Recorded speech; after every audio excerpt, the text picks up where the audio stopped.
आइए हम लोग आज की आराधना शुरू करेंगे। अपनी आंखों को बंद करें और परमेश्वर पिता से हम दुआ चाहेंगे। सर्वशक्तिमान पिता परमेश्वर, हम एक बार फिर तेरे चरणों में आते हैं प्रभु, और आज के सुंदर भोर के लिए धन्यवाद देते हैं प्रभु कि तूने बीते पल हम में से हर एक के साथ रहा और आज की सुबह को देखने का अवसर दिया, ताकि आज हम पूरे प्रिय लोग यहाँ पे इकट्ठे होकर तेरी स्तुति महिमा करने जा रहे हैं पिता। और इस वक्त पूरी आराधना को तेरे धर्म में हाथों में सौंप देते हैं। आप इसको कंडक्ट कर, ताकि तेरे संरक्षण में हम तेरी महिमा हम करने पाए। छोटी सी दीन प्रार्थना यीशु मसीह के मीठे पवित्र नाम में मांगते हैं, सुनो दया से ग्रहण। हम लोग इस वक्त गीत गाएंगे 276। ये गीत संग्रह से 276 नंबर गीत हम लोग गाएंगे। 276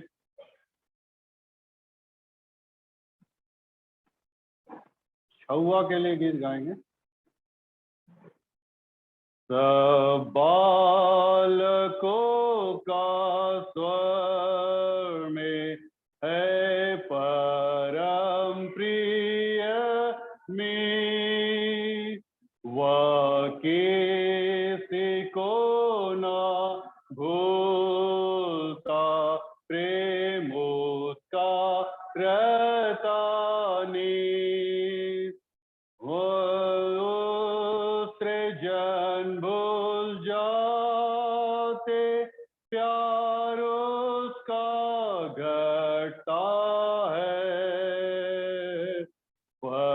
यीशु ख्रिस्त सदा काल हित करता रहता है।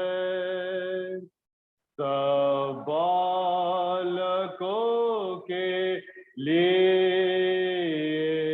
है स्वर में उत्तम देश, जो ख्रिस्त और बाप को मानते तो करेंगे प्रवेश।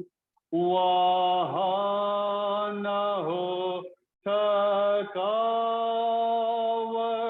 न लगे प्यास न भूख, वहाँ हर छोटा यात्री चैन पाबुल गादू।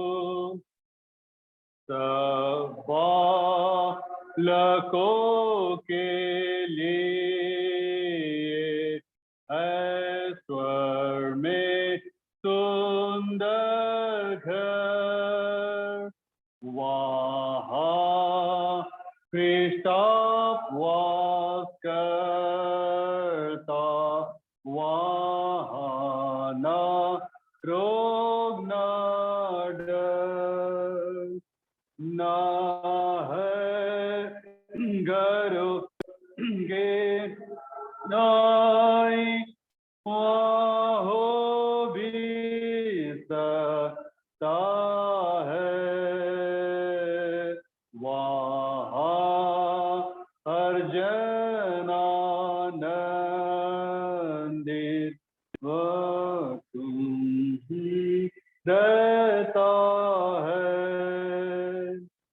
सब बालकों के लिए है धरा स्वर्ग में ताज,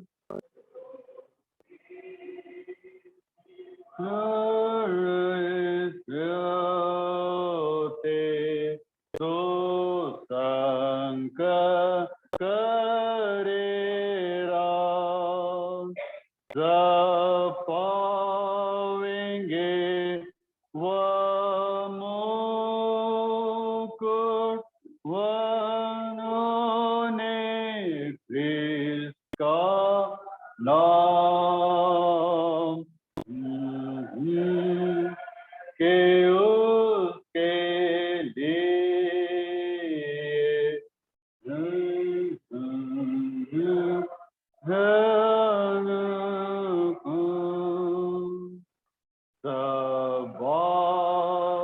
लकों के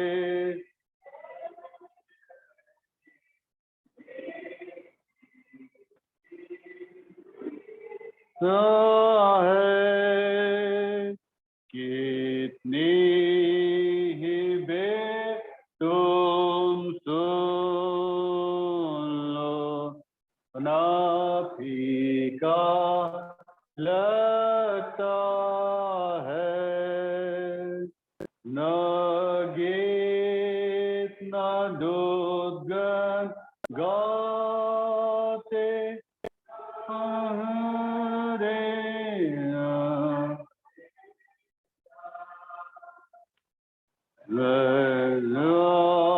पियों के लिए जो ख्रिस्त से पाते त्राण, सब बालकों के लिए राजवस्त्र स्वर्ग में है, और बीना भी बजाते वे गावे ख्रिस्त के जय, सब कुछ स्वर्ग में सिद्ध है, क्या हमको मिले पर ख्रिस्त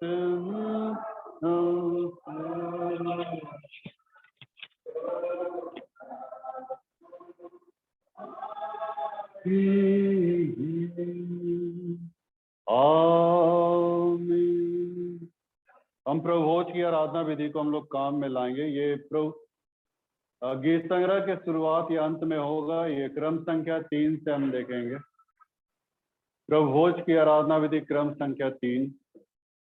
प्रभु यीशु ख्रीस्त का अनुग्रह, परमेश्वर का प्रेम और पवित्र आत्मा की सहभागिता आप सबों के साथ रहे और आपके साथ भी। हम एक साथ इस खंड को हम लोग कहेंगे। हे सर्वशक्तिमान परमेश्वर, तेरे सन्मुख सबके हृदय खुले हैं। तू सबकी अभिलाषाओं को जानता है और तुझसे कोई भेद छिपा नहीं है। अपने पवित्र आत्मा के प्रेरणा से हमारे हृदय के विचारों को शुद्ध कर कि हम तुझसे पूर्ण रूप से प्रेम करें और योग से तेरे पवित्र नाम की स्तुति करें, हमारे प्रभु यीशु ख्रीस्त के द्वारा। हम लोग एक साथ मिलकर हम इसको हम गाएंगे। स्वर्ग में परमेश्वर की महिमा और पृथ्वी पर उसके लोगों को शांति। हे प्रभु परमेश्वर, स्वर्गीय राजा, सर्वशक्तिमान पिता परमेश्वर, हम तेरी आराधना करते, तुझको धन्यवाद देते और तेरी महिमा के कारण तेरी स्तुति करते हैं। हे प्रभु यीशु ख्रीस्त, परमेश्वर पिता के एकलौते पुत्र, हे प्रभु परमेश्वर, हे परमेश्वर के मेमने, तू जगत का पाप उठा ले जाता है। हम पर दया कर। तू पिता की दाहिनी ओर विराजमान है। हमारी प्रार्थना कार कर, क्योंकि केवल तू ही पवित्र है, तू ही प्रभु है। तू है यीशु ख्रीस्त पवित्र आत्मा के साथ परमेश्वर पिता की महिमा में परमोच्च। आमीन। मरले कृपया बैठ जाएंगे, हम लोग दुआ में जाएंगे।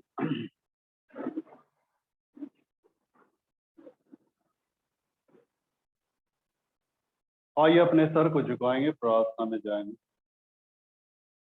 अनुग्रहकारी दीन दयालु प्रेम परमेश्वर, हम तेरा धन्यवाद देते हैं प्रभु जी कि तूने आज एक सुंदर अवसर दिया कि आज हम तेरे चौखट पे आकर हम पूरे परिवार के साथ हम तेरी आराधना करते हैं। और दाऊद भी कहता है कि हम अपने परिवार के साथ तेरे भवन में जाते हैं। प्रभु सचमुच एक परिवार जब परमेश्वर के भवन में आता है तो परमेश्वर को भी कितना अच्छा लगता है।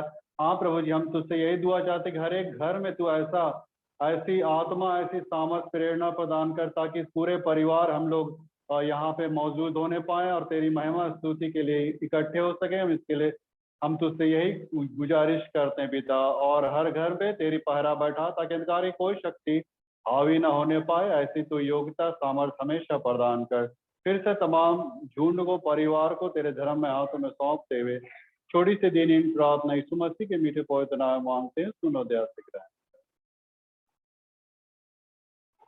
अनुग्रहकारी दीन दयालु पर परमेश्वर, हम धन्यवाद देते प्रभु जी कि तूने हमारे डायसिस को हमारे लिए इसलिए रख छोड़ा ताकि इस डायसिस के बिहाफ में हम लोग जो भी काम हर पास्टेट में हर पादरीगण कर रहे हैं, नाम बनाम सब पास्टेट को तेरे धर्म में हाथों में सौंप देते हैं और बिशप साहब को भी तेरे हाथों में रख देते हैं, जबकि वे पूरे परिवार के साथ तेरी सेवकाई के लिए इतने दूर अपने घर बार छोड़ के यहाँ पे आए। प्रभु जी उनको हमेशा अपने जुरिडिक्शन में रखना ताकि वे जो भी कुछ करते हैं पिता सब कुछ तेरी महिमा के लिए होने पाए और एक अच्छा ट्यूनिंग हर एक जन से बना रहने पाए ताकि हम और भी अधिकाधिक रूप से अपने डायसिस, अपने सारे पास्टेट को उन्नतशील दिशा की ओर हम लोग लेते जाएं। हम और क्या मांगे पिता, छोटी सी दिन प्रार्थना यीशु मसीह के मीठे पवित्र नाम मांगते, सुनो दया से।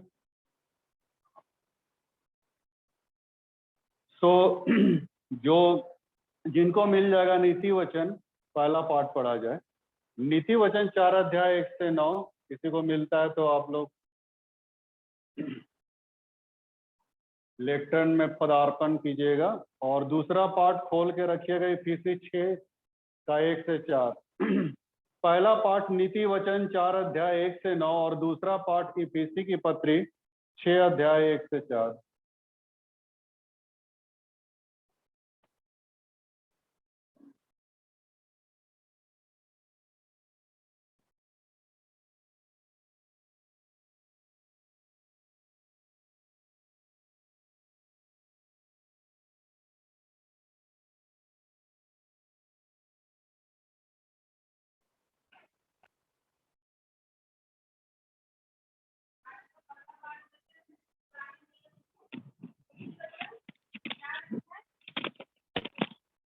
एक से 8 पर ना, 1 से 9 पर प्रभु के नाम से पढ़ेंगे। इस प्रकार से लिखा हुआ है, हे मेरे पुत्रों, पिता की शिक्षा सुनो और समझ प्राप्त करने में मन लगाओ, क्योंकि मैंने तुमको उत्तम शिक्षा दी है। मेरी शिक्षा को ना छोड़ो। देखो, मैं भी अपने पिता का पुत्र था और माता का अकेला दुलारा था, और मेरा पिता मुझे यह कहकर सिखाता था, तेरा मन मेरे वचन पर लगा रहे, तू मेरी आज्ञाओं का पालन कर, तब जीवित रहेगा।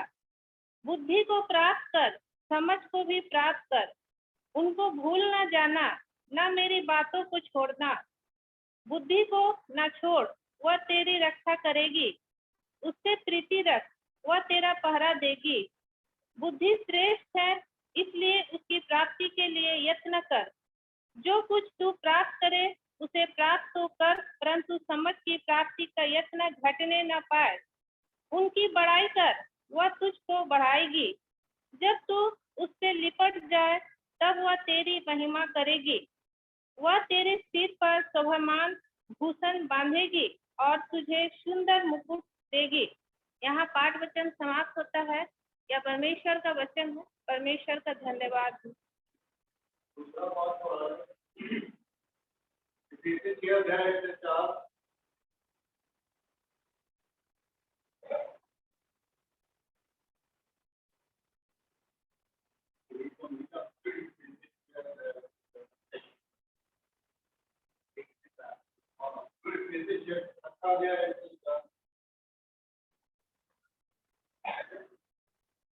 दूसरा पाठ हम लोग देखेंगे जो हमें मिलेगा नया नियम से, इफिसियों की पत्री उसका 6 अध्याय 1 से 4। हे बालकों, प्रभु में अपने माता पिता के आज्ञाकारी बनो, क्योंकि यह उचित है अपनी माता और पिता का आदर कर। वह पहली आज्ञा है जिसके साथ प्रतिज्ञा भी है कि तेरा भला हो और तू धरती पर बहुत दिन जीवित रहे। और हे बच्चे वालों, अपने बच्चों को रिस न दिलाओ, परंतु प्रभु की शिक्षा और चेतावनी देते हुए उनका पालन पोषण करो। यहाँ पर पाठ वचन समाप्त होता है। परमेश्वर का वचन है। परमेश्वर का धन्यवाद।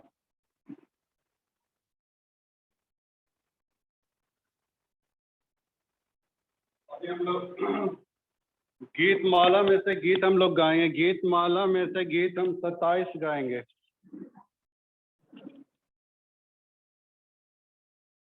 गीत माला से गीत नंबर 27 हम लोग गाएंगे।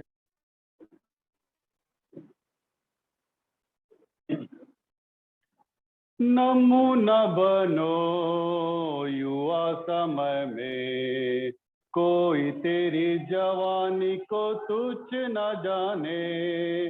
नमूना बनो युवा समय में, कोई तेरी जवानी को तुच्छ न जाने।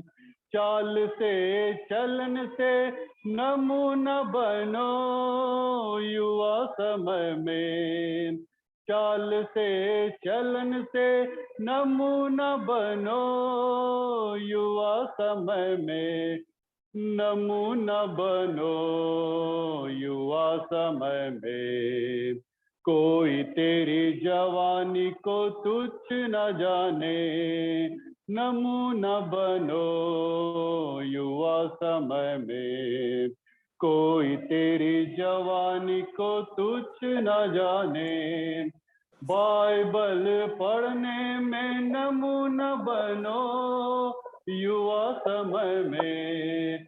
बाइबल पढ़ने में नमूना बनो युवा समय में। अरे नमूना बनो युवा समय में, कोई तेरी जवानी को तुच्छ न जाने। नमूना बनो युवा समय, कोई तेरी जवानी को तुच्छ न जाने। प्रार्थना करने में नमूना बनो युवा समय में। प्रार्थना करने में नमूना बनो युवा समय में। नमूना बनो युवा समय में, कोई तेरी जवानी को तुच्छ न जाने। हर नमूना बनो युवा समय में, कोई तेरी जवानी को तुच्छ न जाने। संगति रखने में नमूना बनो युवा समय में। संगति रखने में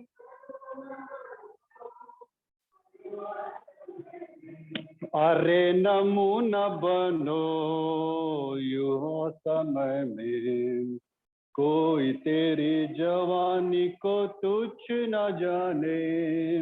नमूना बनो युवा समय में, ये जवानी को तुच्छ। ये हम लोग मरकुस की इंजील हम लोग निकाल लेंगे। मरकुस रचित समाचार उसका 10वां अध्याय और 13 पद से लेके हम 16 पद तक हम देखेंगे। मरकुस की इंजील उसका 10वां अध्याय 13 से लेके 16 पद तक। फिर लोग बच्चों को उसके पास लाने लगे कि वो उन पर हाथ रखे, पर चेलों ने उनको डांटा। यीशु ने यह देख क्रुद्ध होकर उनसे कहा, बालकों को मेरे पास आने दो और उन्हें मना ना करो, क्योंकि परमेश्वर का राज ऐसो ही का है। मैं तुमसे सच कहता हूँ कि जो कोई परमेश्वर के राज को बालक की नाई ग्रहण न करे, वो उसमें कभी प्रवेश करने ना पाएगा। और उसने उन्हें गोद में लिया और उन पर हाथ रखकर उन्हें आशीष दी। आइए हम प्रार्थना में जाएंगे। प्रिय पिता, हम थोड़े समय के लिए तेरे वचन की ओर अपना ध्यान हम लगाने जा रहे हैं। जो भी तू अपनी बातों को रखना चाहता है पिता, हमारे मन अंतकरण को खोल ताकि तेरे वचन को अपने हृदय में आत्मसात करे। मांगते हैं यीशु मसीह के मीठे पवित्र नाम में, सुनो दया से कहन। मंडली कृपया बैठ जाए।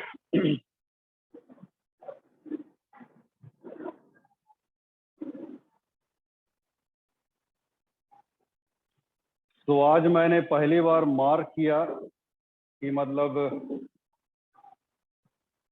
सर्वप्रथम पुरुष चेयर्स भरा है ना। पता ना महिला लोग अभी तो हाड़ियां डेक्ची कर रही होगी इसीलिए लेट हुआ है ना। तो जनरली होता है कि महिलाओं की सीटें पहले भरती है ना, पुरुष लोग अपना पार्किंग करते रहता है, लेकिन महिलाएं आज थोड़ा पिछुआ आ गई। खैर कोई बात नहीं है ना। तो हम लोग आज थोड़ी देर हम लोग बातचीत करेंगे। पिछले संडे हम लोगों ने देखा पति पत्नी के विषय में, और अब वे पति पत्नी ने रहे माँ बाप बन गए हैं। एक सप्ताह मतलब कि मैंने पिछले ही सप्ताह था, मैंने इस संडे को अब माता पिता के विषय में है। हाँ, ऐसा ना समझिए एक सप्ताह में पति पत्नी माँ बाप बन गए। कहने का मतलब कि आज का जो ये है संदर्भ है, टॉपिक है, वो माता पिता पे। पिछले संडे था ये इस पे पति पत्नी में, इस संडे है माता पिता और बच्चे, है ना। ये दोनों जन का यहाँ पे अभी हम लोग थोड़ी देर हम लोग इस परिवार के विषय में, माता पिता और बच्चों के विषय में थोड़ी देर हम लोग यहाँ पे मनन करेंगे। और बड़ी अच्छी बात है कि ऐसा सब्जेक्ट बहुत बिरले साल में एक बार आता है, तो हम लोग इसको हम लोग को देखना बड़ी जरूरी है नहीं। हाँ, इसीलिए हमने पहले भी कहा था कि राष्ट्र की सबसे छोटी इकाई क्या है? परिवार ही तो है। अब जब तक परिवार सुदृढ़ नहीं रहेगा तब तक समाज और कलीसिया के विकास को हम कभी सोच ही नहीं सकते कि मतलब वो भी सर्वांगीण विकास कर सकता है, क्योंकि जब तक परिवार से ना स्टार्ट होगा। पर तो परिवार स्टेज बाय स्टेज, इसीलिए तो परमेश्वर ने सब कुछ को एकदम बड़ा सलीके से और ढंग से और मतलब सिस्टमैटिक वे में बनाया है ना। तो पिछले संडे हम लोगों ने आदम हवा को देखा, पति पत्नी को देखा, माता पिता और बच्चों को हम लोग देखने जा रहे हैं। और जैसा कि आज के इस वचन में भी आप देखिएगा तो थोड़ा सा माने पारिवारिक संबंधित बातों को यहाँ पे माने दर्शाया गया है। और यहाँ पे ऐसे ही लिखा हुआ, यही घटना, इंसिडेंट यही है कि यीशु मसीह सब जगह प्रचार उचार करके आए, और जब चेलों के साथ जब वार्तालाप कर रहे थे, बैठ के बातचीत कर रहे थे, तो माता पिता लोग अपने बच्चों को लाने लगे कि वो यीशु मसीह इन पर हाथ रखकर आशीष देगा, है ना। लेकिन यहाँ हम देखते हैं कि चेलों का थोड़ा सा इंटेलेक्चुअल जो है इंटेंशन थोड़ा सा अजीब टाइप का लगता है ना। वो तुरंत मैंने माता पिता को रोकने लगे, रुक जा, हाँ अभी और दुनिया भर का, अब पता नहीं का है भैया, मतलब वो चेला लोग वैसा का है कि हमको तो समझे में नहीं आता है। अब जहां तक हम समझें, आकलन लगाएं, तो हम तो यही सोचते हैं कि हो सकता है कि मतलब चेला लोग इसलिए रोक रहा था माता पिता को कि शायद यीशु मसीह थकल मांदल, हाँ इन्होंने तो घूम घूम के आया होगा, थकल मांदल होगा, तो भैया डिस्टर्ब काहे कर रहे हो, ऐसा टाइप का मैंने हो सकता है, ऐसा मैंने उनका थॉट आया होगा, इसीलिए शायद रोक रहा होगा। ये भी हो सकता है ना। और ऐसा भी हो सकता है कि चेला लोग किसी को फटाके नहीं देता होगा, है ना। माने यीशु मसीह सब हमरे अपने हैं ना, हमरे इसमें जुरिडिक्शन में रहेगा, मेरे अधीन, मेरे इसमें रहेगा, और कोई दूसरा कोई है ना साइड हटो भैया, है ना। वही ना, चेला लोग को देखिए, हर एक जन कोई दुष्ट आत्मा निकाल रहा था तो चेला लोग बिफर पड़ा, बोला कि देखिए यीशु बाबा, उधर कोई आदमी तेरे नाम से दुष्ट आत्मा निकल रहा है। यीशु मसीह बोलो ना, अरे छोड़ो ना, रहने दो। हाँ, तो कभी कभी ऐसा होता है कि मतलब अपना ही माने हम उसको बना लेते हैं यीशु मसीह को, माने अपने ही मतलब अपने अधीनस्थ रखने का, या अपने अपने इसमें माने ये रखने का। जक्कई काहे नहीं देख सका था यीशु मसीह को? वही बात था, भीड़ घेरे हुई थी। भीड़ किसको दिखाता है? हम ही क्रिस्तान लोग को दिखा रहा है, मसीह लोग को भीड़ दिखा रहा है। जहाँ पे जक्कई ऐसा आदमी नहीं देख पा रहा है, माने जक्कई मान लीजिए अदर कास्ट, अब भीड़ क्या है? हम लोग क्रिस्तान लोग, हम लोग भी यीशु मसीह को ऐसा पोट रहे हुए हैं, घेर रहे हुए कि माने आम आदमी तो उसको देख ही नहीं सकता कि यीशु मसीह तो सिर्फ क्रिस्तानों का परमेश्वर, ऐसा कभी कभी हम लोग सोचते हैं। सब हमारे ऊपर, मतलब सब कुछ हम ही को मिला हुआ। शास्त्री फरीसी लोग भी कुछ ऐसा ही सोचते थे कि हम लोग को तो परमेश्वर हम लोग को सब कुछ दे दिया है ना, हम लोग तो परमेश्वर के जन। ऐसा टाइप का कभी सोचना भी नहीं चाहिए। चेले लोग भी थोड़ा वैसे ही सोच रहे थे, तो यीशु ने उनको डांटा। हाँ, जाहिर है कि वो लोग गलत थे। हम भी वही सोच रहे हैं कि वो लोग गलत थे, चाहे किसी भी रूप में, चाहे थके मानदे हैं यीशु मसीह, इसीलिए डिस्टर्ब ना किया जाए, या फिर मतलब इस भाव से जो मैंने अभी जस्ट कहा, तो यीशु मसीह को भी थोड़ा सा मैंने ये लगा, ठीक नहीं लगा, तो उसको डांटा चेला को।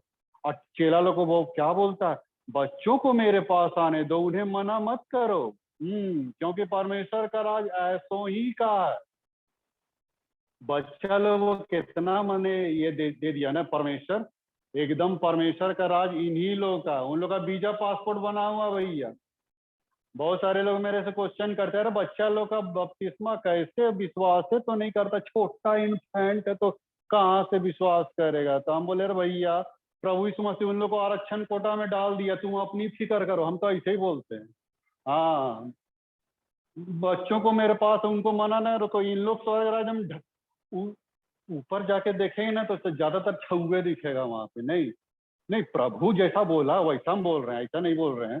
वहाँ ज्यादातर बच्चा ही लोग दिखेगा। नहीं, बच्चा लोग एडवांस बुकिंग जाओ, हाँ, उसका काउंटर क्लोज कर देगा। तो प्रभु जो कह रहा है कि बच्चों को मेरे पास आने दो, उन्हें मनाना, क्योंकि परमेश्वर का राज ऐसो ही का है ना। अब ऐसो ही का यहाँ पे एक और मीनिंग निकल रहा है। बच्चा लोग के लिए तो है ही है, ऐसो ही का है मतलब कि तुमको भी बच्चा बनना पड़ेगा, प्रभु बोल रहा है। बच्चे जैसे समान जब तुम बनोगे, तभी वैसे लोगों का परमेश्वर का राज मतलब ज्वाइन कर सकते हो, ऐसा प्रभु बोलने का मतलब है।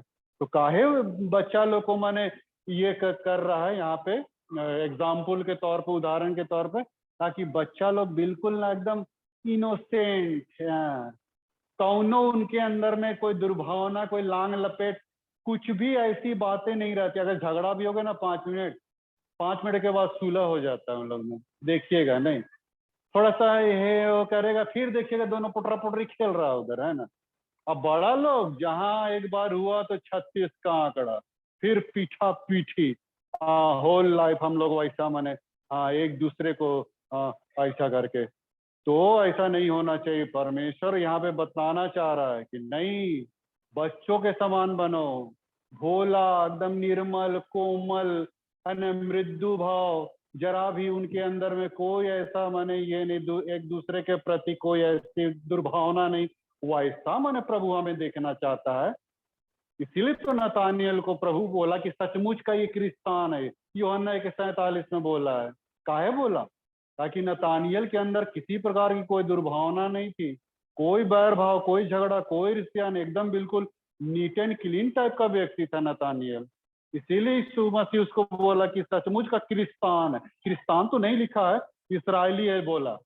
सचमुच ये इसराइली है, मतलब कहने का वही मतलब कि असल क्रिस्तान वही होता है जो बच्चों के समान अपने आप को उस लेवल में ले जाए। तो हम लोग को भी, बड़ा लोग को भी कभी कभी छुआ बनना पड़ता है, जानते हैं। हाँ, बिना बच्चा जैसा व्यवहार किए नहीं हो सकेगा। अब ऐसा नहीं कि आप लोग मतलब वहां जाके धूल में खेलिए, वैसा नहीं बोल रहे हैं। मतलब कहने का मतलब कि आप लोग भी मतलब बच्चों के समान अपने आप को उस रूप में आप ढालिए, है ना, जैसा बच्चा लोग है, बिल्कुल नम्र, मृदु भाव, कोमल। और तब यीशु मसीह उनको गोद में लिया और तब उसको बैठाया, उसको आशीष दिया।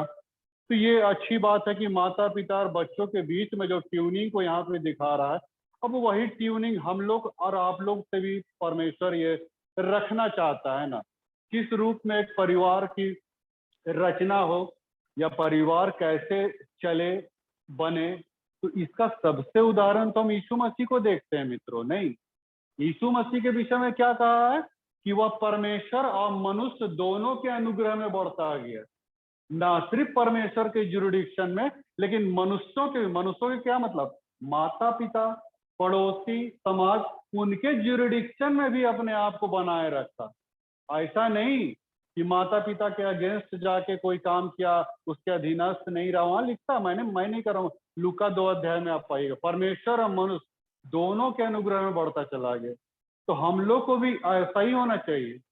परमेश्वर के प्रति भी, अपने माता पिता के प्रति भी, बच्चों के प्रति भी, माने सब एक दूसरे से क्या हो जाए, ट्यूनिंग बनाए रखे, है ना, आपस में एक दूसरे से फेलोशिप बनाए रखे, ताकि घर, देखिए घर, आप नीति वचन 24:3 को पढ़िएगा, लिखता है घर बुद्धि से बनता है और समझ के द्वारा स्थिर होता है।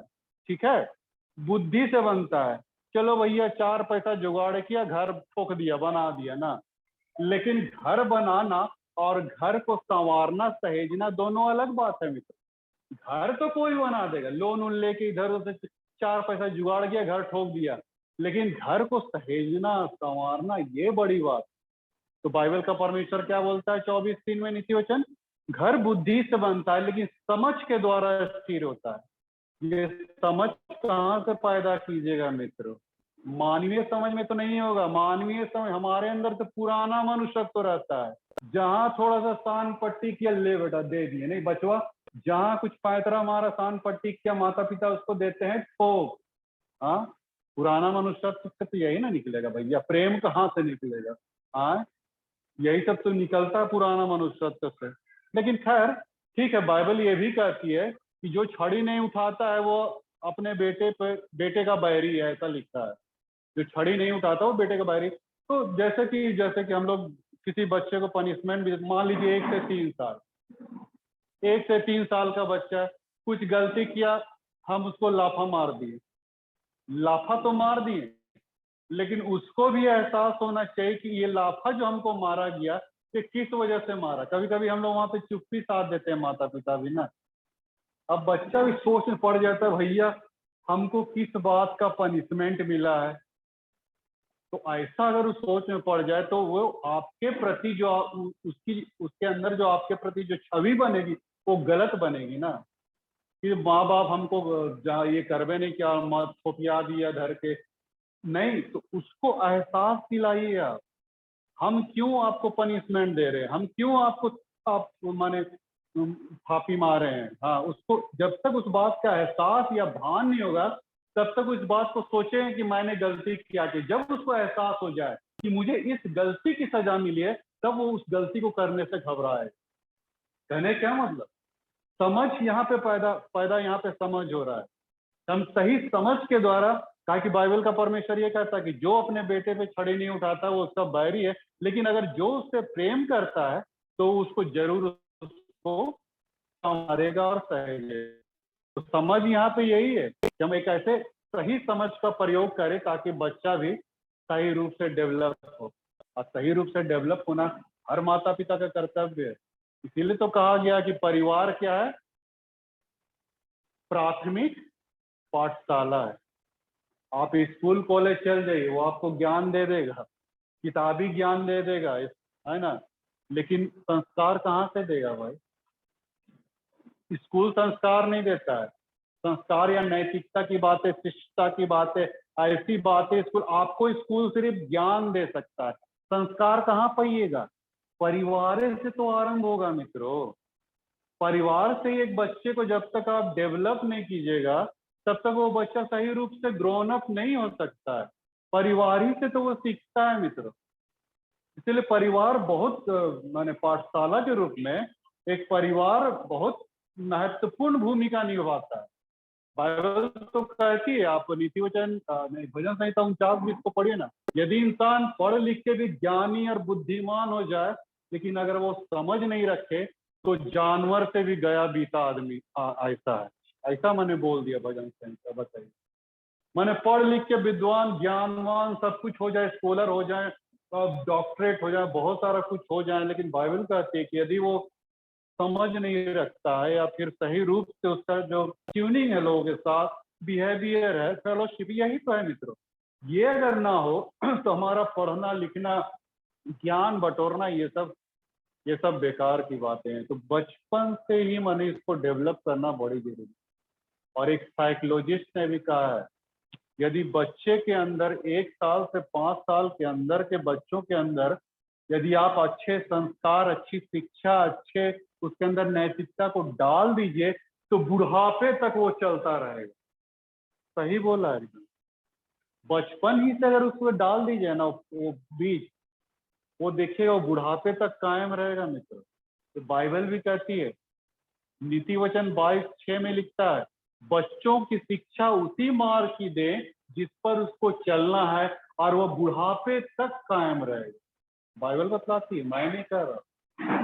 सही है, छुटपन में अगर उसको मैंने एक अच्छे संस्कार में पाला जाए ना, पोसा जाए, तो उसका आपको मैंने रिजल्ट आपको मिलेगा मित्र। अदरवाइज फिर आप रोने धोने के अलावा कुछ नहीं है मित्र। एक परिवार इटकी में वो आया, माता पिता बोला कि हम मेरे से आया, आके बोला कि पादरी साहब मेरे बच्चे के लिए प्रार्थना कर दीजिए। तो कहा है वो चर्च नहीं आता, संडे को माने इधर उधर निकल जाता। लगभग उसका लड़का था 25 साल का। तो हम जानते हैं जल्दी किसी को हम ब्लेम नहीं लगाते हैं, पहले हम उस तह तक जाते हैं कि वो लड़का आ क्यों नहीं रहा चर्च। तो मैंने माता पिता से पूछा कि अच्छा आप एक बात बताइए कि जब वो बच्चा था तब आप उसको संडे स्कूल भेजते थे? तो उसका माता पिता बोला कि नहीं भेजते थे। हम बोले गलती यहीं पे है, लड़के की गलती नहीं, आपकी गलती है। आपने उसको संडे स्कूल नहीं भेजा, उसके अंदर ये प्रैक्टिस नहीं है को चर्च आए।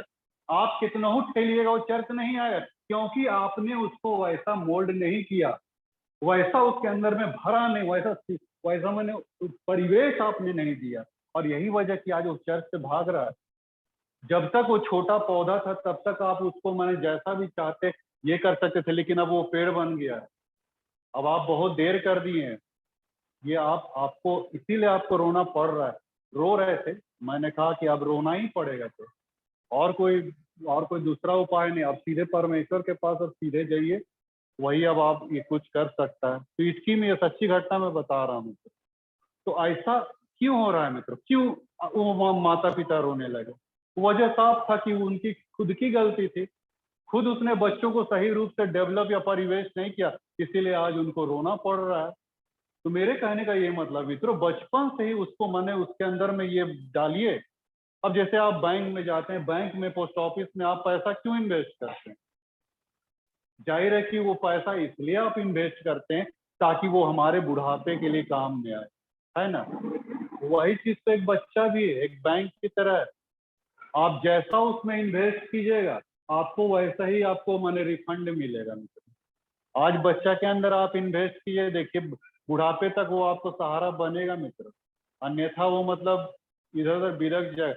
मैं इसलिए इतना मैंने खड़मखस बोल देता हूँ कि मेरे अंदर भी वो बचपन में मैंने अच्छा बीज बोया गया था। मैं माता पिता का शुक्रगुजार हूँ, इसमें दो मत नहीं। संडे स्कूल में बहुत जाता था, भले बीच में मैं गड़बड़ा गया वो अलग बात है। 8वीं क्लास से मैं गड़बड़ाया था। 8वीं क्लास से मैंने लगभग वही 12 साल की उम्र में गड़बड़ाया था। और तब ये जब पकड़ा प्रभु तो हम 29-30 साल के हो गए। 18 साल हमारा मैंने कहना चाहिए अंधेरे कुएं में चला गया कहना चाहिए। लेकिन आज मैं गर्व करता हूँ उसी बीज का जो माता पिता ने बोया था। संडे स्कूल हम बड़ी जाते थे, माँ हमको टिफिन, इतना छोटा सा टिफिन पकड़ा देगी, ऐसा बेतरा के दम वहां जाके हाँ संडे स्कूल करते थे, फिर वहां खाते थे, सर्वेंट के साथ भेजती थी। वहाँ कर्मा झुमरी के लिए कर्मा हॉस्पिटल कॉलोनी में होता था, अभी भी मुझे याद है। हाँ, तो कहने का क्या मतलब मित्रों, वही चीज देखिए आज जो अगर हम यहाँ पे खड़े हैं तो माता पिता का यहाँ पे योगदान एकदम जरूर, इसमें दो मत तो नहीं। हाँ, मेरे अपने का योगदान नहीं, परमेश्वर का है, इसमें तो दो मत नहीं है। लेकिन माता पिता का यहाँ पे एकदम पूर्णतः योगदान है मित्रों। इस चीज को कभी ना भूलें मित्रों, नहीं तो आप आजीवन आप रोते पीटते रह जाइएगा। परिवार की रचना परमेश्वर करना चाहता, बनाना चाहता, तो इस चीज को हम लोग को बाइबल के परिप्रेक्ष्य में देखिए कि वो क्या क्या कह रहा है मित्रों। इसके कथनानुसार अगर आप देखिएगा चलिएगा तो अवश्य है कि मतलब आपका जीवन मतलब सही रूप से मैंने डेवलप हो। हाँ, लेकिन रीस मत दिलाओ, ये भी लिखा हुई इफिसी के पत्री में पढ़े ना, बच्चों को रीस मत दिलाई। कभी कभी होता है कि माता पिता अपने बच्चों को माने अपने विचारों को, अपने सोच को थोपते हैं कि तुमको सो एंड सो ऐसा ही ऐसा ऐसा ऐसा करना पड़ेगा। कितने माता पिता ये सोचते होंगे नहीं अपने बच्चे को मैं डॉक्टर बनाऊंगा। अब बच्चा डॉक्टर लाइन में जाना नहीं चाहता, वो इंजीनियर लाइन में जाता, लेकिन माता पिता फिर भी प्रेस कर रहे हैं कि नहीं ये डॉक्टरे बने। ये क्या है? विचारों को थोपना है मित्रों। अपनी सोच और विचारों को मत थोपिए, उसके इंटरेस्ट को देखिए कि वो किधर, उसका इंटरेस्ट किधर। अगर खेल ठाल के आप उसको डॉक्टर बना भी दिए तो डॉक्टरी लाइन में वो ज्यादा उस मुकाम को हासिल नहीं कर पाएगा जिस मुकाम वो इंजीनियर में रहते हुए कर पाएगा। क्यों? क्योंकि उसका फोकस क्या है? इंजीनियरिंग करना, इंजीनियर बनना। अब उसको ठेल ठाल के डॉक्टर बना दी, किसी रीति से डॉक्टर बन गया, चीर फाड़ रहा है जैसा तैसा, है तो नहीं, जैसे जो भी कर रहा है वो हमेशा तो वो गच्चा खाएगा ना। वो उस स्तर तक पहुंचने को, उस मुकाम को वो अचीव नहीं कर पाएगा, ताकि उसका फोकस डॉक्टरी लाइन में था। तो कभी कभी हम माता पिता अपने विचार को हम बच्चों के ऊपर में थोपते हैं, कभी मत थोपिएगा। ऐसे में बच्चा बिगड़ने का चांस रहता है, वो डेवलप नहीं कर पाएगा, उसका फोकस कुछ कहीं और है और आप उस पर जबरदस्ती। यहाँ पे क्या होता है? जनरेशन गैप हो जाता है। इस बात को भी समझ लीजिए। जनरेशन गैप परिवार में ही नहीं, कलीसिया में, समाज में, जहां भी देखिएगा जनरेशन गैप बहुत, आज बहुत बड़ा गैपिंग आ गया है। माने बुजुर्ग लोग और जवानों के बीच में ये नहीं आ रही, समानताएं नहीं आ रही। दोनों के विचार, दोनों के सोच, दोनों के ये सब कुछ माने असमान चल रहा, असमानता में आ रही है। बड़े लोग सोचते हैं कि कोई फेरबदल ना हो, हम वही पुराने माने रीति रिवाज, वही पुराने ये सारी चीजों को मैं, कस्टम सिस्टम ये सब कुछ को मैं लागू करूंगा। लेकिन आजकल के बच्चे नहीं ना होंगे कि आपके कहे अनुसार चले।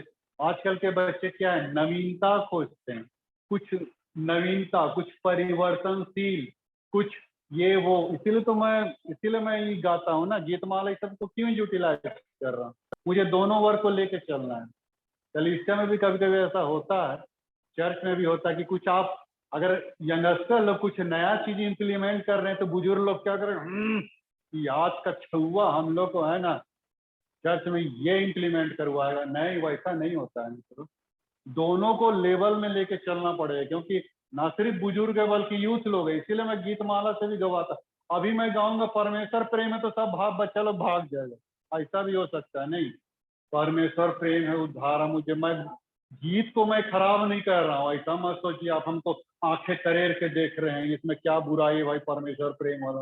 वो ऐसा बात नहीं भैया, हम कहना चाह रहे हैं कि दोनों पीढ़ियों को हमको लेके चलना है मित्रों। मेरे कहने का यही मतलब, माने इनके विचारों को भी, यूथ लोग के विचार को भी देखना पड़ेगा, बुजुर्ग लोग के भी सोच को भी देखना पड़ेगा। दोनों को एक साथ हमको डेवलप करेंगे, ना सिर्फ कलीसिया में, परिवार में भी वही है। परिवार में इसीलिए तो जनरेशन गैप हो जाता है। तो ये जनरेशन गैप नहीं आना चाहिए, नहीं तो यहाँ पे फिर 36 का आंकड़ा बन जाएगा।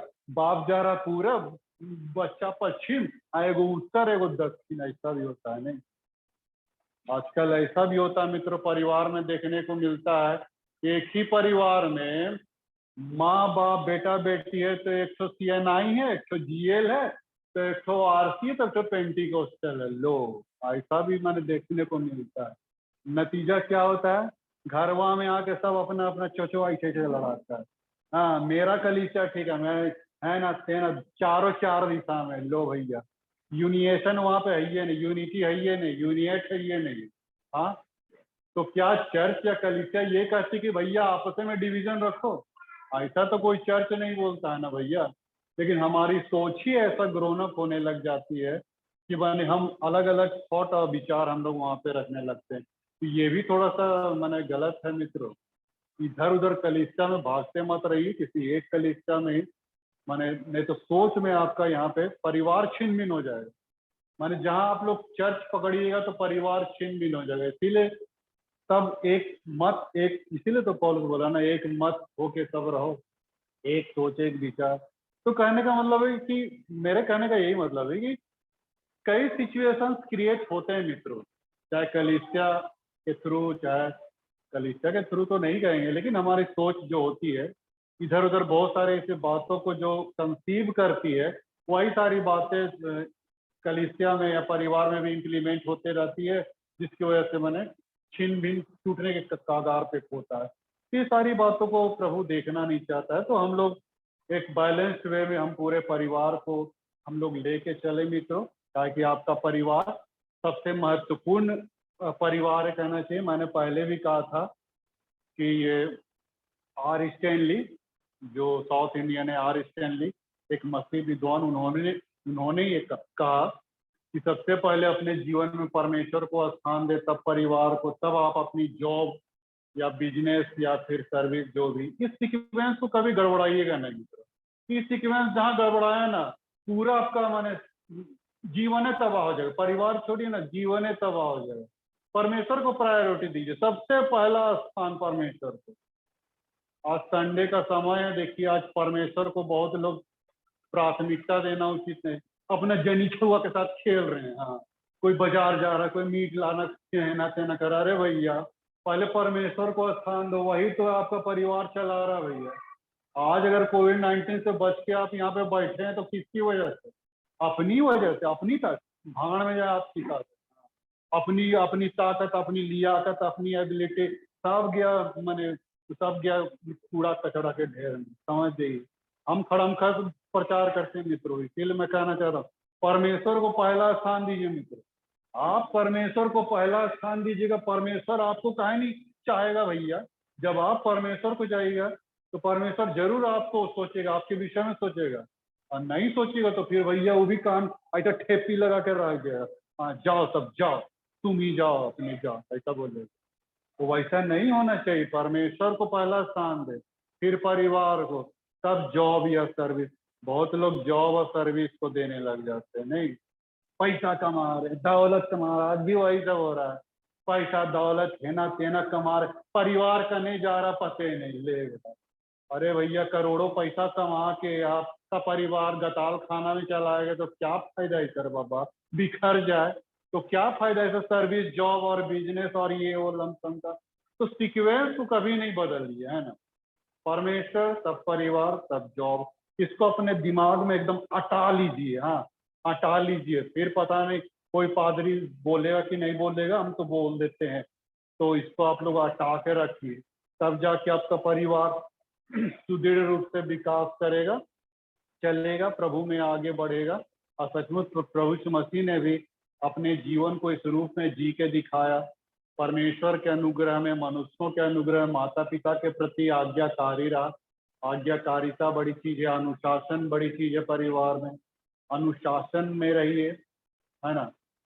सबसे बड़ा जो कौन होता है? घर का मुखिया पति देव होता है। पति को सबसे बड़ा अनुशासन होना चाहिए। घर का जो भी मुखिया हो, पति हो पत्नी हो, जो भी अगर प्रमुख हो, तो उसको मैंने सबसे पहले अनुशासन कहाँ से आरंभ होता है? मैंने पहले भी कहा, अनुशासन आरंभ होता है अपने आप से। हाँ, दूसरों से नहीं भैया, अपने आप से।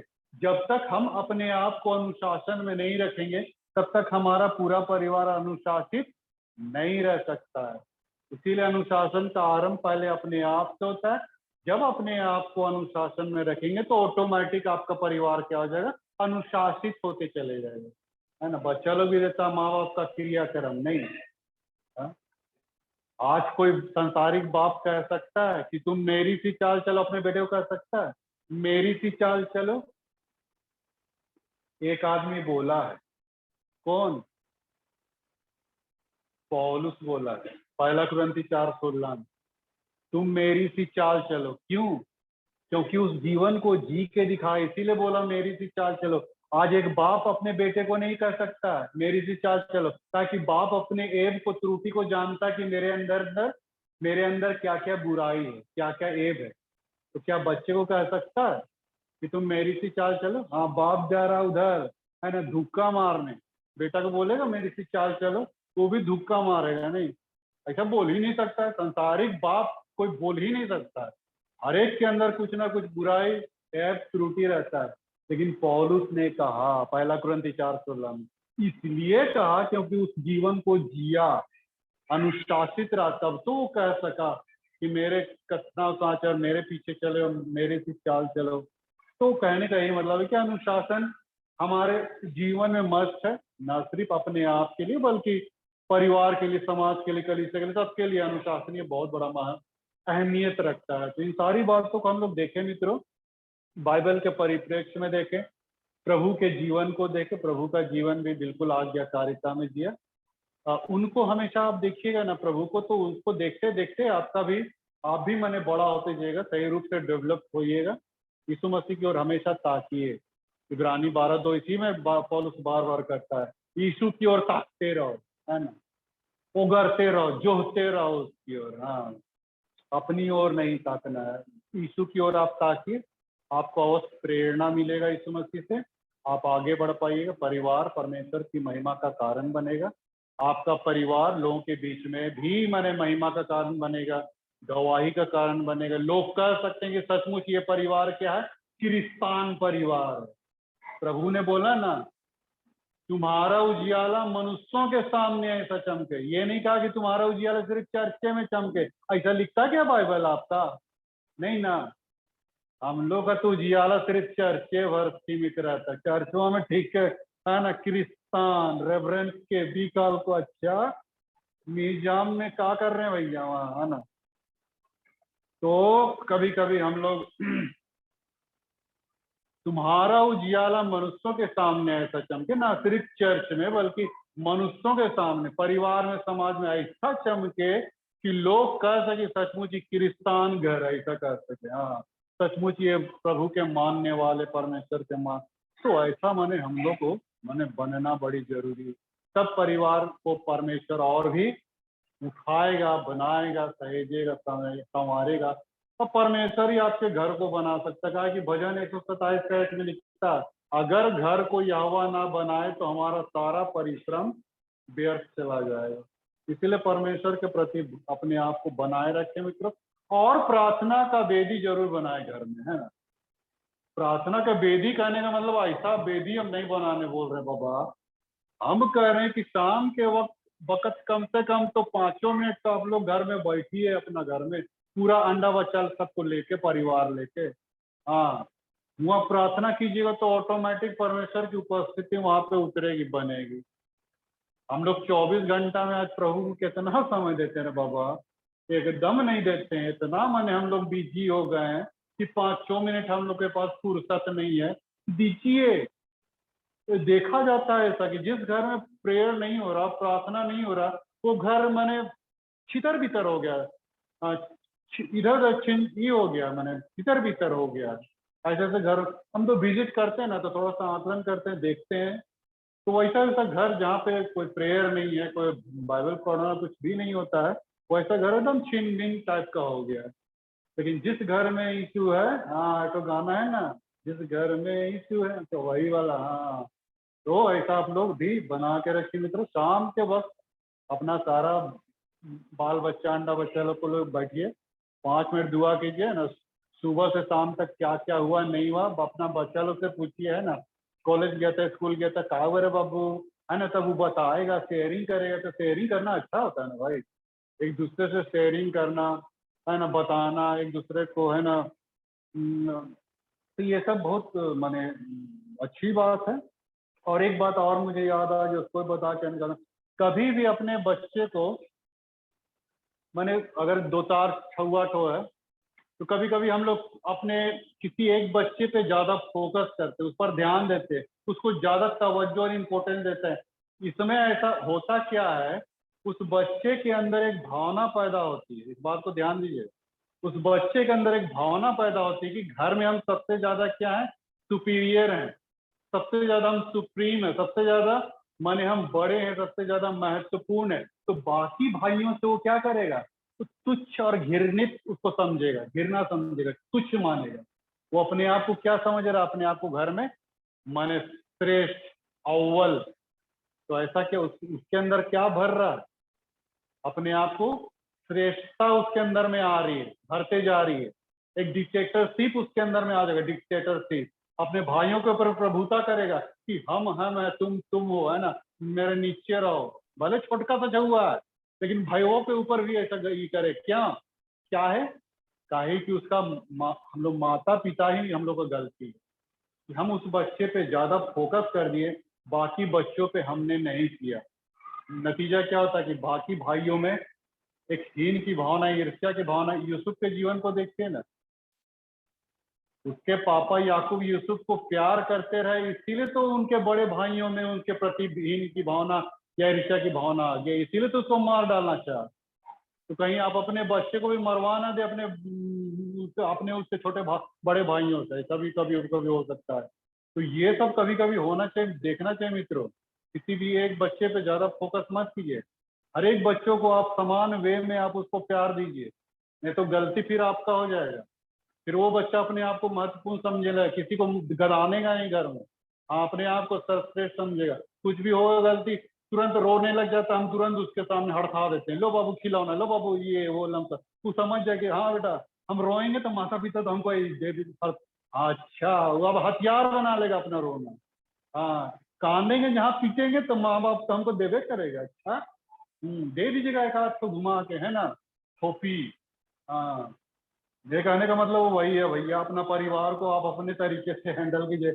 हमारा, हाँ, सोच बाइबल की तरह से हैंडल कीजिए, आपका घर परिवार अच्छा रहते से चले। यही मैंने आप लोगों से मैंने यहाँ पे हम यही बताना चाह रहे थे। परमेश्वर आप लोगों को बहुत आशीष दे। आइए हम लोग प्रार्थना में हम लोग जाएंगे। महान अनुग्रहकारी परमेश्वर, हम तेरे बातों को यहाँ पे हम लोग रख पाए पिता, और आज फिर से सभी परिवार वालों ने इस तेरे वचन को यहाँ पे सुना है पिता। हम अपने हृदय में उसको आत्मसात करें, ताकि अपने परिवार की रचना हम तुझ अद्वैत सच्चे परमेश्वर के लहू पे हम स्थापित करने पाए। छोटी सी दिन इन प्रार्थना यीशु मसीह के मीठे पवित्र नाम से सुना जाए।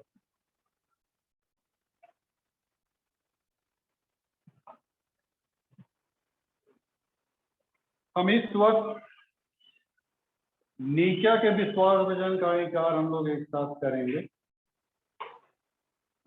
नीचा के विश्वास वचन का इनकार हम लोग एक साथ करें। हम एक परमेश्वर सर्वशक्तिमान पिता पर विश्वास करते हैं। वह स्वर्ग और पृथ्वी का और समस्त दृश्य दृश्य वस्तुओं करता है। हम एक प्रभु यीशु ख्रीस्त पर विश्वास करते हैं।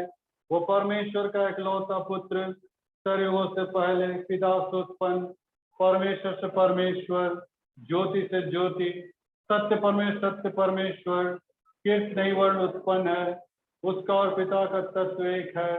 उसी के द्वारा सब वस्तुएं बनी। हम मनुष्यों के लिए और हमारे उद्धार के निमित्त वह स्वर्ग उतर आया। पवित्र आत्मा के सामर्थ से वह कुंवारी मरियम से जन्मा और मनुष्य बना। पिलातुस पिलातुस के शासन में वह हमारे लिए क्रूस पर चढ़ाया गया। उसने दुख भोगा, वह मरा और गाड़ा गया। पौलुस के कथन के अनुसार वह तीसरे दिन जी उठा। वह सर पर चढ़ गया और पिता की दाहिनी ओर विराजमान है। वह युद्ध में तो उनका न्याय करने के लिए महिमा के साथ फिर आएगा, और उसके राज्य कभी अंत न होगा। हम पवित्र आत्मा पर विश्वास करते हैं।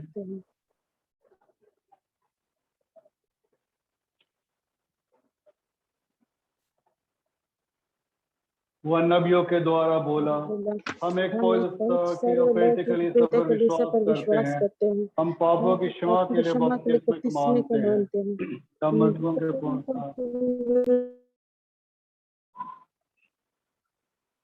और हम लोग सीधे गीत गाएंगे। सोलो सॉन्ग से हम लोग गीत नंबर 2 को हम लोग गाएंगे। सोलो सॉन्ग से हम लोग गीत नंबर 2 को गाएंगे, और इस गीत के समय अपना अपना हम दान अर्पण करें। संभाली तुझी जीवन के हर पल में, संभाल यीशु जी जीवन के हर पल में। अभी तक हमको संभाला तूने, आगे भी अगुवाई कर। अभी तक हमको संभाला तूने, आगे भी अगुवाई कर। संभाल यीशु जी जीवन के हर पल में, संभाल यीशु जी जीवन के हर पल में। जैसे मुर्गी बच्चों को पंखों तले छुपाती, जैसे मुर्गी बच्चों को पंखों तले छुपाती, वैसे ही तेरी छाया वर्णन से है आपार। वैसे ही तेरी छाया वर्ण से है आपार। संभाली तुझी जीवन के हर पल में, संभाल यीशु जी जीवन। सनातन के यहोवा तू ही हमारा गढ़ है, सनातन के यहोवा तू ही हमारा गढ़ है। तेरे वचन से हमने जीवन में ज्योति पाई, तेरे वचन से हमने जीवन में ज्योति पाई। संभाल यीशु जी जीवन के हर पल में, संभाल यीशु जी जीवन। वायदा ये तूने किया छोड़ेगा ना तू मुझे, वायदा ये तूने किया प्रभु तुम्हें आशीष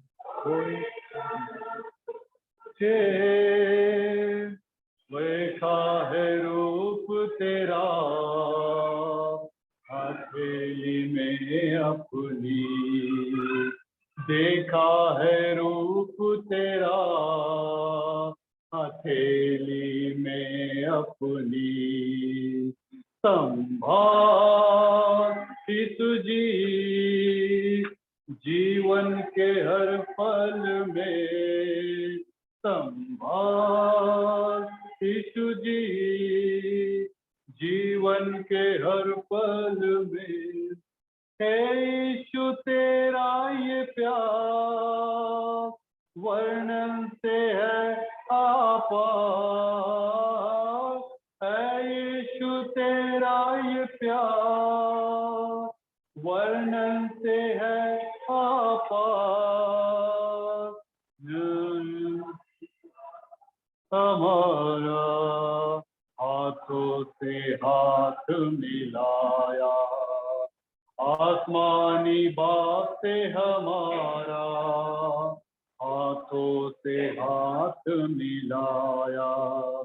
संभाल यीशु जी जीवन के हर पल में, संभाल यीशु जी जीवन के हर पल में। अभी तक हमको संभाला तूने, आगे भी अगुवाई कर। अभी तक हमको संभाला तूने, आगे संभाल यीशु जी जीवन के हर पल में, संभाल यीशु जी जीवन के हर पल। हम इस भेद को और उसके साथ अपने आप को परमेश्वर की महिमा के लिए अर्पण करते हुए क्रम संख्या 27 की प्रार्थना हम लोग एक साथ कहेंगे। 27 की प्रार्थना। सर्वशक्तिमान परमेश्वर जगत के सृष्टिकर्ता, सब वस्तु तुझसे प्राप्त होती है और तेरी संपत्ति में हम तुझको भेंट चढ़ाते हैं। हम तुझसे विनती करते हैं कि तू इस दान को और रोटी दाखरस की इस भेंट को अपने नाम की महिमा और अपने लोग की भलाई के लिए स्वीकार कर, हमारे प्रभु यीशु ख्रीस्त के द्वारा। प्रभु यहाँ उपस्थित है, अपने मन स्वर की ओर उठाओ। हम प्रभु अपने परमेश्वर को धन्यवाद दें। मंडली कृपया बैठ जाएंगे।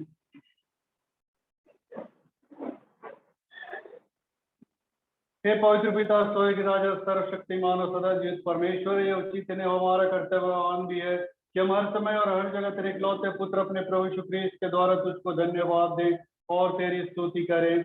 वही तेरा सत्य और जीवित वचन है, उसी के द्वारा तूने आदि सब वस्तु की सृष्टि को अपने स्वरूप में बनाया। उसी के द्वारा संसार में आने और प्रत्येक व्यक्ति को प्रकाशित करता है। और तूने युगों में नबी और विद्वानों को नियुक्त किया कि वे तेरा मार्ग दिखाएं। उसी के द्वारा तूने पाप के बंधन से मुक्त किया है। तूने उसे दे दिए कि वो वाले मनुष्य बने, क्रूस पर अपने प्राण दे और मृतकों में से फिर जी उठे। उसी के द्वारा तू अपना पवित्र जिंदायक आत्मा प्रदान करता है, जिससे हम तेरी संतान बने और तेरी नई सृष्टि के प्रथम फल हो। हम एक साथ इस खंड को हम लोग कहेंगे। इसलिए संतों और सरदूतों के साथ जो तेरे सिंहासन के सामने निरंतर तेरी स्तुति करते हैं, हम भी तेरे नाम की महिमा का गान करते और यह कहकर तेरी सराहना करते हैं, पवित्र पवित्र पवित्र प्रभु, प्रतापी और सर्वसामर्थी परमेश्वर, स्वर्ग और पृथ्वी तेरे स्वर से परिपूर्ण है। हे स्वर्ग पिता, अपने पुत्र हमारे उद्धार करता यीशु ख्रीस्त के द्वारा मस्तिदान को स्वीकार कर हमें जो उसने अपने चलते उसकी आज्ञाओं का पालन करते हैं वर्दे कि तेरे आत्मा के सामर्थ रोटी अदा कर भेज हमारे लिए उसकी देह और रक्त हो, जो हमारे निमित्त मरा और जी उठा। जिस रात्रि वह पकड़वाया गया उसने रोटी ली और तुझे धन्यवाद देकर तोड़ी और अपने शिष्यों को दिया और कहा, लो खाओ, यह मेरी देह तुम्हारी दी जाती है। तुम जब कभी से खाना तो मेरे बलिदान को अवश्य याद करना। इसी प्रकार भोजन के उपरांत उसने कटोरा लिया और तुझे धन्यवाद देकर उन सबको दिया और कहा, तुम सब इसमें से पियो, क्योंकि नई वाचक मेरा रक्त जो बहुतों के पाप क्षमा के लिए बहाया गया है। तुम जब कभी इसे पीना तो मेरे बलिदान को अवश्य याद करना। इसलिए स्वर्गपिता की स्मृति में भी इस रोटी अदा कर उसको पृथक करते हैं। हम शुक्र उस पर एक ही बार संस्कृत बलिदान को, उसके मृतकों में से पूर्ण उत्थान को और स्वर्ग उसके आरोहण को आनंद से मनाकर घोषित करते हैं और हम उसके महिमा सहित आने की प्रतीक्षा करते हैं। क्रिस्ट हमारे लिए मरा, क्रिस्ट हमारे लिए मरा, क्रिस्ट जी उठा है, क्रिस्ट पे आए। हम एक साथ इस खंड को हम लोग कहेंगे।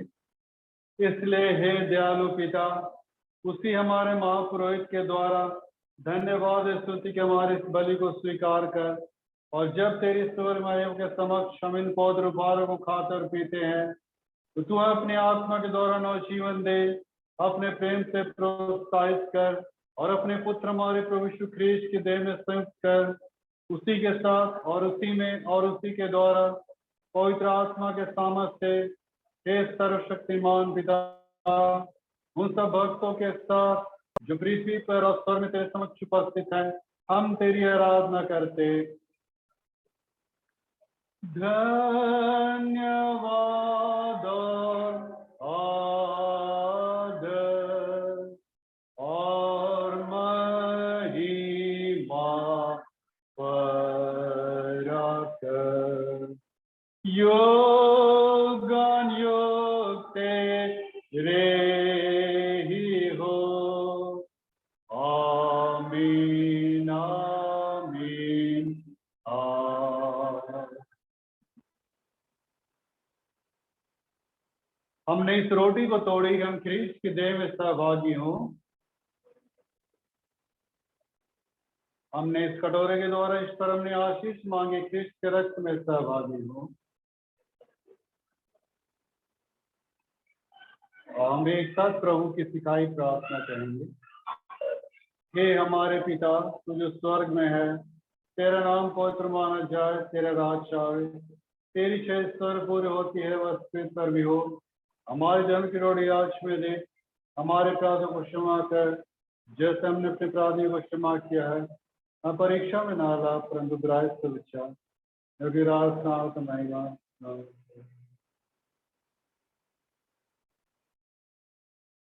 कुछ क्षण मौन रहते हुए अपने गुनाहों को प्रभु के सामने हम लाएंगे। जाने अनजाने जो कुछ भी दोष पाप अपराध हुए हैं हम इस वक्त मनी मन हम परमेश्वर पिता से हम मांगे, अब क्षमा को मांगे, चाहे अपने माता पिता बच्चों के विरुद्ध, पति पत्नी के विरुद्ध, चाहे परमेश्वर के विरुद्ध, समाज परिवार के विरुद्ध, जिसके भी विरुद्ध पाप गुनाह हुए हैं, इस वेदी में शामिल होने से पहले हम लोग प्रार्थना अपने आप की।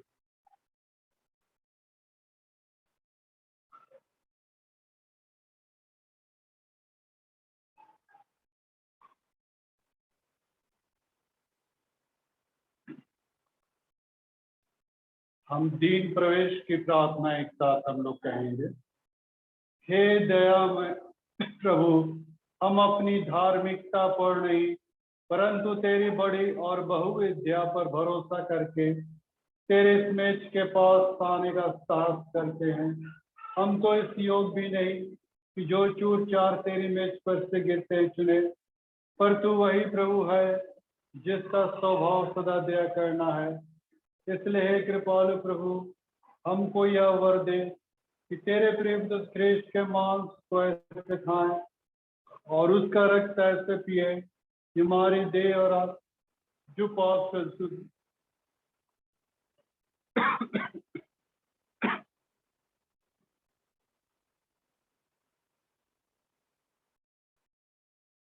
प्रार्थना की मुद्रा में रहते हुए गीत माला का 17 नंबर को हम लोग गाएंगे।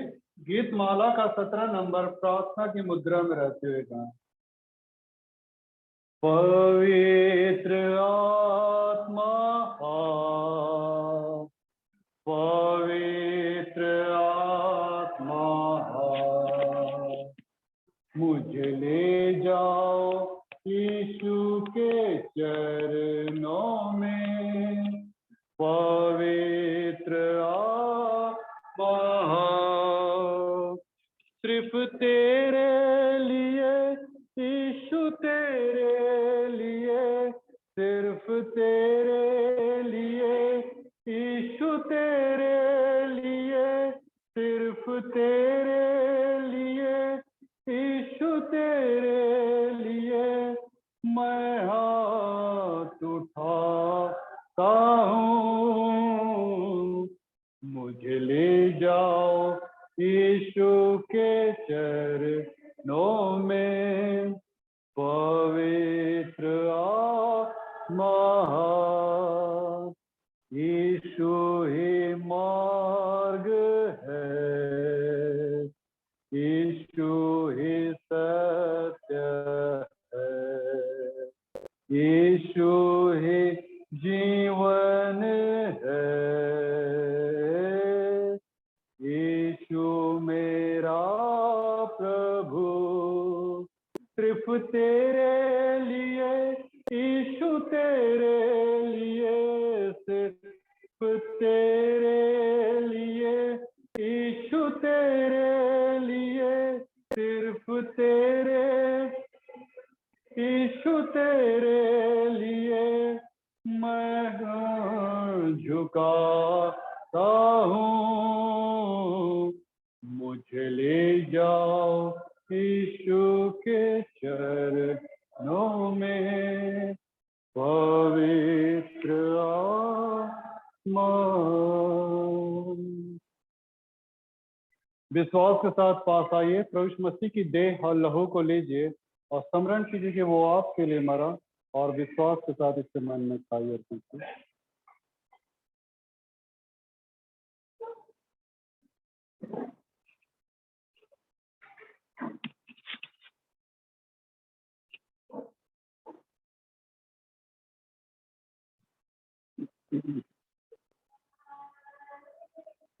यीशु की देह और रक्त आपके विश्वास को हमेशा मजबूत रखे।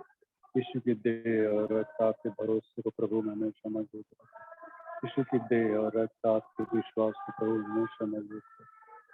यीशु की देह और रक्त आपके विश्वास को प्रभु में हमेशा मजबूत रखे। यीशु की देह और रक्त आपके विश्वास को प्रभु में हमेशा मजबूत रखे।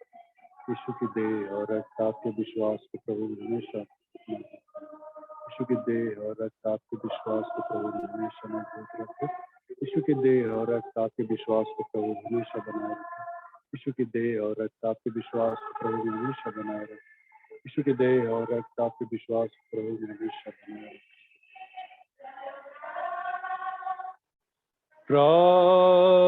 जब होगे पापी और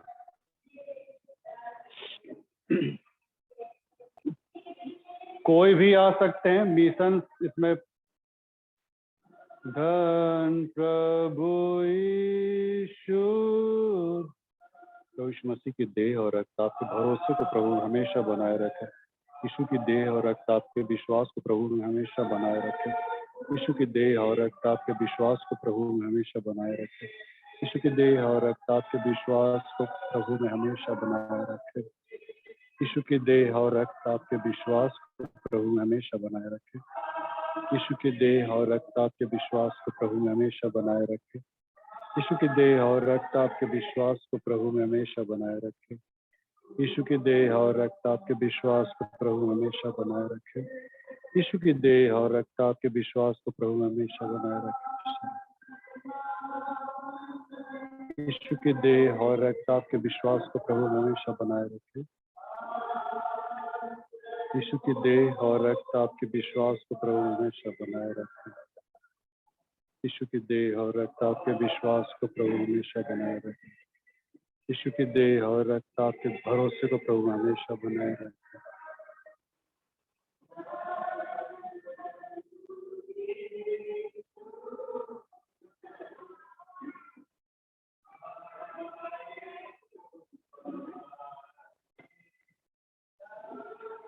करे भाई मान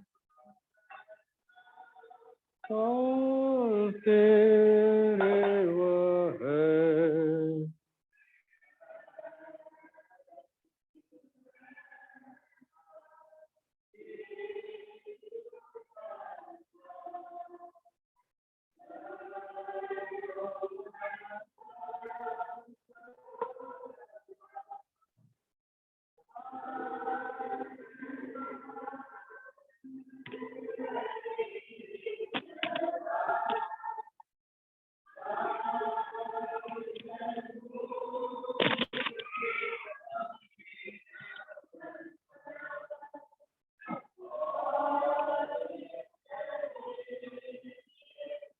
यीशु के संग धन प्रभु यीशु धन।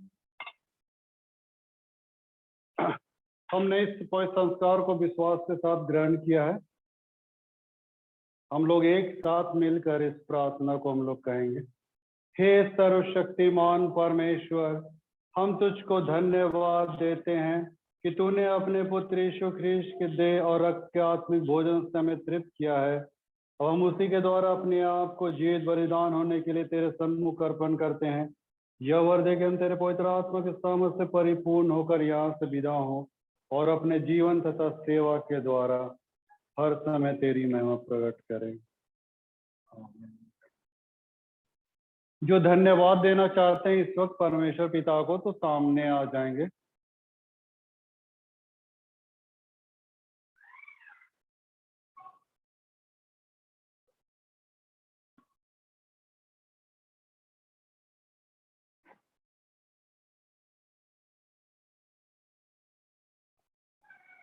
घुटना घुटना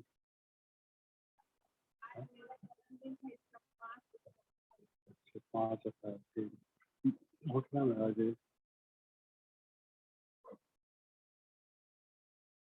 फिलिपी 4 अध्याय के 4 पद से आगे ऐसा लिखता है कि प्रभु में सदा आनंदित रहो।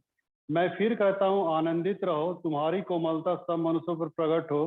प्रभु निकट है। किसी बात की चिंता मत करो, परंतु हर एक बात में तुम्हारे निवेदन, प्रार्थना और विनती के द्वारा धन्यवाद के साथ परमेश्वर के सन्मुख उपस्थित किए जाएं। तब परमेश्वर की शांति जो समझ से बिल्कुल परे है, तुम्हारे हृदय, तुम्हारे विचारों को मसीह यीशु में सुरक्षित रखेगी। आइए हम प्रार्थना में हम लोग जाएंगे। अनुग्रहकारी दीन दयालु प्रेमी परमेश्वर, हम तेरा धन्यवाद देते हैं कि तूने आज एक सुंदर अवसर दिया प्रभु कि आज हम दास परिवार के साथ मिलकर हम तेरी स्तुति और महिमा यहाँ पे कर पा रहे हैं पिता। और सचमुच तूने अपने बड़ी आशीष से इस घर को भी रखा, सहेजे रखा, बनाए रखा, और दास जी के जीवन के लिए भी धन्यवाद देते हैं, जबकि तूने इनको बुरे हालतों में संभाला, बहुत बड़ी दुर्घटना होने से बचाया प्रभु जी। और आज जबकि इनका जीवन है प्रभु यहाँ पर और तेरे चौखट पे तेरे चरणों में आके तुझे धन्यवाद दे रहे हैं, तो ये सिर्फ तेरी में ही मेहरबानी है और तेरी सुरक्षा है कि तूने इनको अपने घेरे में रखा, ताकि किसी किसी की कोई परेशानी या क्षति ना होने पाए, बल्कि एक बड़ी दुर्घटना से तूने इनको बचाया। और आज अपने सब परिवार यहाँ तुझे धन्यवाद देने के लिए आए। इनके धन्यवाद रूपी प्रार्थना को भी कबूल कर। धन्यवाद देते पिता, जबकि इन तीनों का आज ऊषा का आज जन्मदिन है और दोनों बच्चों का भी जन्मदिन आने वाला है पिता, और हम धन्यवाद देते हैं कि ये अब तक तूने इनको, इन बच्चों को भी, ऊषा को भी तूने संभाले रखा, आज तक तूने इनको बनाए रखा। और आज जब किशन पीटर चर्च की ये मेंबर है, सदस्य है, ये काफी रूप से अपने आप को हमेशा तुझी तेरी महिमा के लिए हम हमेशा यूटिलाइज कर रही है, और यही अपेक्षा करें कि आने वाले दिन भी तो इनके जीवन से तू काम लेता रह प्रभु, जहां तक हो सके ये तुझ पर इन्वेस्ट करने पाए अपने आप को, ताकि अपने पूरे बच्चों, पूरे परिवार के साथ तेरी महिमा का कारण बने। यही तुझसे आग्रह करते हैं। फिर से दोनों बच्चों को, उषा को और दादा को, दासदा को तेरे धर्म में हाथों में सौंप देते हैं, और स्वाति के पिता को भी तेरे हाथों में रख देते हैं। हर एक पे तू अपनी दृष्टि को बनाए रखना। सारी आदर और महिमा देते हुए छोटी सी दीनी प्रार्थना यीशु मसीह के मीठे पवित्र नाम में मांगते सुनो दे आमीन। कुशल से जाइए, प्रभु आप सबों के साथ रहेगा। तो आज उषा का जन्मदिन है ना, तो आप लोग हाँ ताली बजा के इनका स्वागत कर दिए।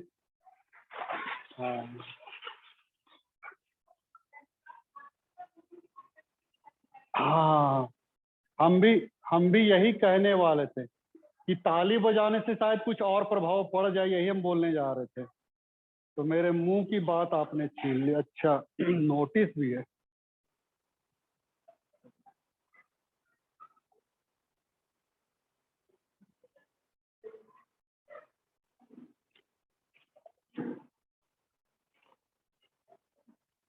ये अच्छा, मैं माफी चाहूंगा कि खराब मौसम की वजह से उस दिन मैंने स्टीवार्डशिप कंपेनिंग नहीं हो पाया था, मात्र 2-4-10 घर ही मैंने कंप्लीट हो सका था, तो उस दिन के लिए मैं माफी चाहूंगा। जिनका घर छूट गया है तो हम दोनों बूढ़ा बूढ़ी हम लोग किसी दिन कंप्लीट कर देंगे, है ना, जहाँ जहाँ छूटा है वहाँ पे। और डायसन बाइबल क्विज की तिथि जो है वो निर्धारित कर दी गई है, पहले 3 अक्टूबर को थी, लेकिन अब 7 नवंबर को कर दी गई है ना।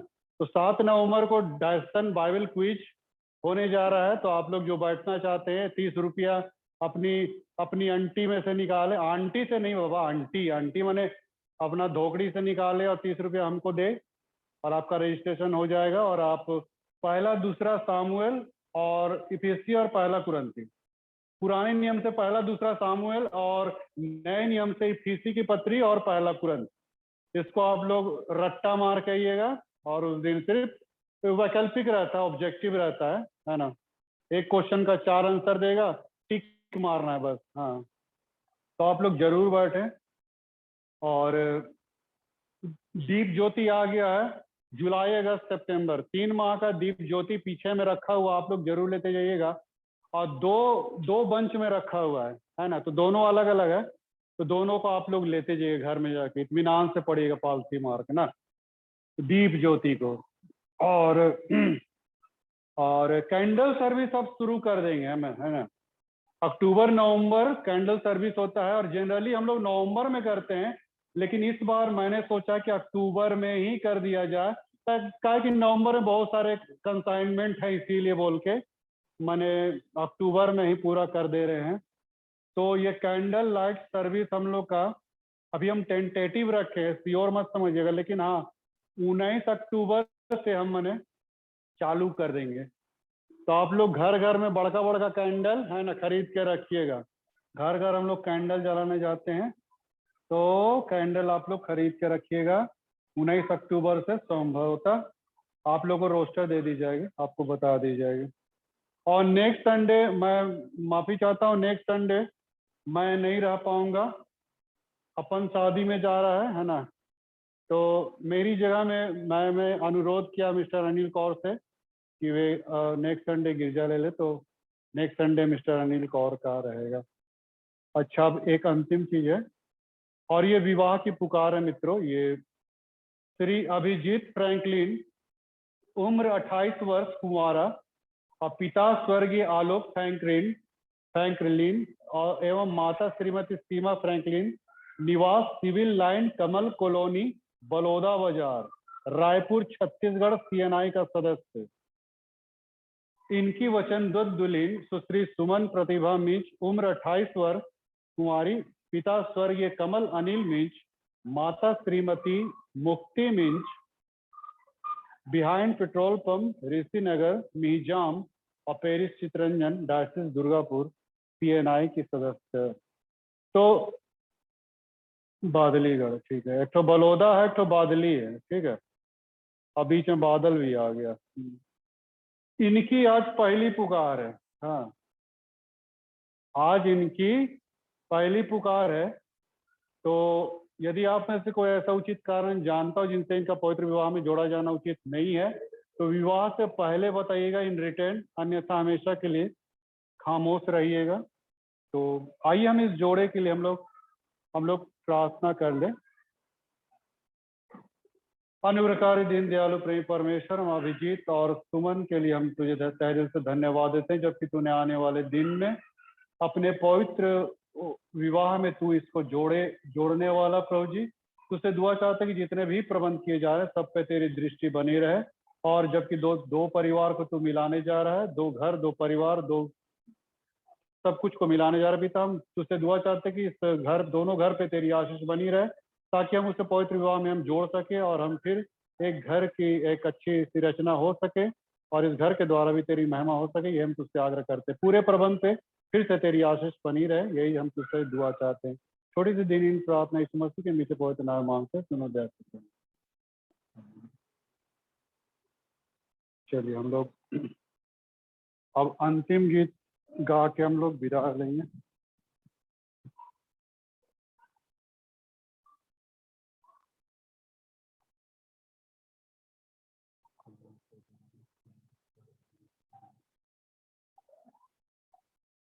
अच्छा, छोटा सा गाएंगे, चलिए।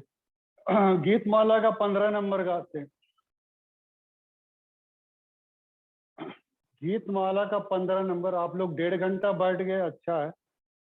बैठने का अभ्यास करना चाहिए।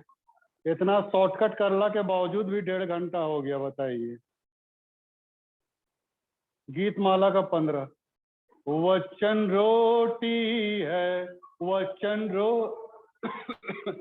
उसमें विटामिन है, उसे रोज खाओ ताकि तंदुरुस्त तुम रहो। वचन आईना है, वचन आईना है, उसमें चेहरा दिखाई देता है। उसमें रोज देखो बन, ताकि तुम रहो। वचन